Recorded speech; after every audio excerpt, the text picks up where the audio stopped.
এটা মোটু পাতলু, ভালো করে দেখো।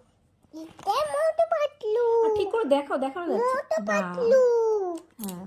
এটা কি? এটা বল। এটা কি বল? এটা অরেঞ্জ বল। এটা কি বল? এটা গ্রিন বল। ঠিক আছে। এটা কি? এটা ড্রাকুলা। না, এটা হাতি। এটা ড্রাকুলা। না, এটা হাতি। তারপরে দেখো এটা কি? বিড়াল। হ্যাঁ, বিড়াল বিড়াল। এটা ডগ, ডগ বাবা, এটা না, dog। এটা বিড়াল। আচ্ছা ঠিক আছে। তাহলে এটা কি? এটা কি? এটা কি? এটা এটা মাও। এটাও মাও, এটাও মাও। এটা ডগ। না, এটা এটা ডগ বাবা, আর এটা মাও। আচ্ছা এটা কি? পাগল। দেখো দেখো, এটা কি? এটা দেখো, এটা কি? এটা কি? হাতি। হাতি না, এটা ডাইনোসর। না, ডাইন দাদি তুই বলেছিস।